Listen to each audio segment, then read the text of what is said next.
میرے بھائیوں، میری بہنوں، میرے بچوں، میری بچیوں، اللہ کے واسطے ماں باپ کو دکھ نہ دینا، ورنہ اللہ بھی ناراض ہو جائے گا۔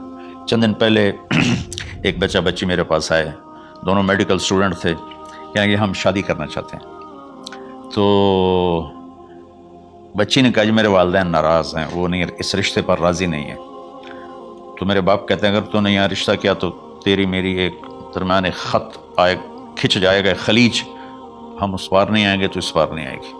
میں نے کہا بیٹی، جس ماں نے تجھے 9 مہینے پیٹ میں پالا، 2 سال تجھے دودھ پلایا، تیری پوٹیاں پیشاب صاف کیا، تجھے پیمپر باندھے، تجھے اٹھ کے راتوں کو اپنی چھاتی سے دودھ پلایا، کیا اب اس کا اتنا بھی حق نہیں کہ تم اس کی رائے کا احترام کرو؟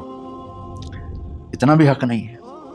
تو میں نے کہا بیٹا میری کوئی رائے نہیں ہے، تو اگر تیرے ماں باپ راضی ہیں تو بسم اللہ ضرور کر، اگر راضی نہیں ہیں تو دیکھو موت تک تجھے ماں باپ کی دعا نہیں ملے گی، اور ماں باپ کی دعا نہ ملی تو کچھ بھی نہیں ملے گا۔ تو بھائیو دوستو، خاص طور پر آج کے کالج کے نوجوان بچے بچیاں یہ ماں باپ کے ساتھ بہت بدتمیزی کرتے ہیں، چونکہ اس میں والدین کا پہلا قصور ہے کہ انہوں نے ان کو دین نہیں سکھایا۔ بچپن میں انگلش میڈیم سکول، پھر او لیول، پھر اے لیول، تو انہیں کیا پتہ ماں کون ہے باپ کون ہے۔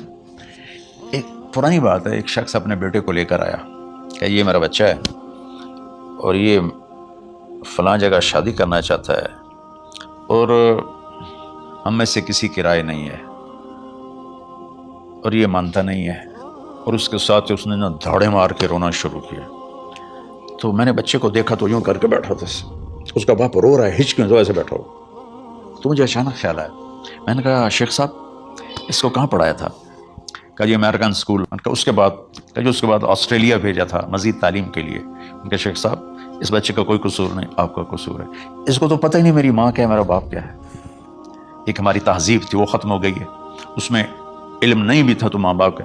میں نے اپنی آنکھوں سے دیکھا، میں نے اپنے دادا کو دیکھا لیکن وہ یاد نہیں، لیکن جو میرے دادا کے چھوٹے بھائی تھے ان کو میں سنبھلتا ہوں، ان کو میں نے دیکھا ہے، 3ری 4تھی جماعت تک میں تھا۔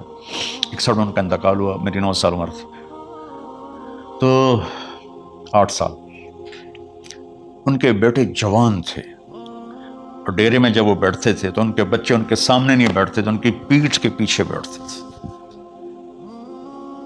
اتنا ادب تھا، حالانکہ چاروں کے چاروں دین نہیں جانتے تھے، تہذیب تھی، ثقافت تھی، جو آج کی تہذیب نے ہم سے سب کچھ چھین لیا۔